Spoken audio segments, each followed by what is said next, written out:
కేంద్ర బడ్జెట్పై పెదవి విరుస్తున్నారు కర్నూలు వాసులు. కేవలం కార్పొరేట్ సంస్థలకు పెద్దపీట వేసి బడుగులను పూర్తిగా నిర్లక్ష్యం చేశారని ఆరోపిస్తున్నారు.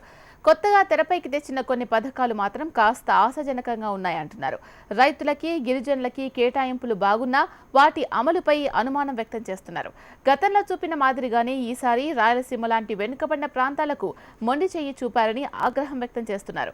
కేంద్ర బడ్జెట్పై కర్నూలుకి చెందిన నేతలతో మరింత సమాచారం మా ప్రతినిధి హరికిషన్ అందిస్తారు.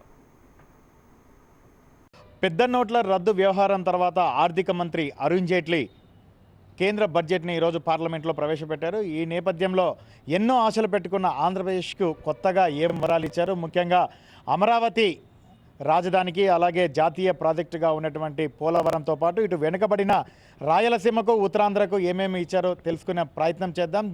దీనికి సంబంధించి జిల్లావాసులు, కర్నూలు జిల్లావాసులు సంతృప్తి వ్యక్తం చేస్తున్నారు లేదా అసంతృప్తిని వ్యక్తం చేస్తున్నారు కనుక్కునే ప్రయత్నం చేద్దాం. అన్ని పార్టీలకు సంబంధించిన నేతలు మనతో ఉన్నారు. ముఖ్యంగా అధికార పార్టీ కపిలేశ్వరయ్య, ప్రధానంగా ఏమేమి అంటే వెనుకబడిన రాయలసీమకు కానీ, ఇటు ఉత్తరాంధ్రకు కానీ, అమరావతికి కానీ కొత్తగా ఎటువంటి అంటే రాష్ట్రానికి కొత్తగా ఎటువంటివి వచ్చాయనుకుంటున్నారు? రాష్ట్రానికి సంబంధించినంత వరకు అమరావతి యొక్క రాజధానిలో వెళ్ళిన రైతులు ఎవరైతే ఉన్నారో పొలాలు ఇచ్చిన రైతులకి క్యాపిటల్ గెయిన్స్ని రద్దు చేయడం జరిగింది. ప్రత్యేకంగా రాయలసీమకి లేకపోతే ఉత్తరాంధ్రకి అనేటువంటిది ఎక్కడ లేదు ఇక్కడ బడ్జెట్ ఉన్న దాంట్లో. మీరు చెప్పండి, కాంగ్రెస్ పార్టీ మహిళా అధ్యక్షురాలుగా, జిల్లా మహిళా అధ్యక్షురాలుగా ఏ రకంగా అంటున్నారు? ఇప్పుడు అధికార పార్టీ నేతలు మాత్రం చాలా మంచి బడ్జెట్, ఇది అన్ని వర్గాలకు అనుకూలంగా ఉందని చెప్తున్నారు. మీరేం చెప్తారు? ఇది కార్పొరేట్ సంస్థలకు పెద్దపీట వేసినటువంటి బడ్జెట్, పేద సామాన్య మధ్యతరగతి ప్రజలకు ఎలాంటి ప్రయోజనం మనగూర్చే బడ్జెట్ కాదు ఇది. ముఖ్యంగా ఈరోజు ఏపీకి బడ్జెట్లో ఏమీ కేటాయించకపోవడం దారుణమైనటువంటి విషయము. మరోసారి ఏపీ మీద చిన్న చూపు చూస్తుంది కేంద్రం అనడానికి ఇది ఒక నిదర్శనం, ఈ బడ్జెటే నిదర్శనము.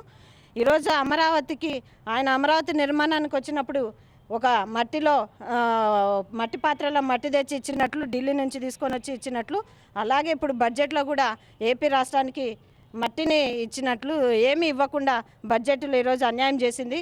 బీసీ సంఘాలు ఉన్నాయి, వాళ్ళేం చెప్తున్నారు తెలుసుకునే ప్రయత్నం చేద్దాం.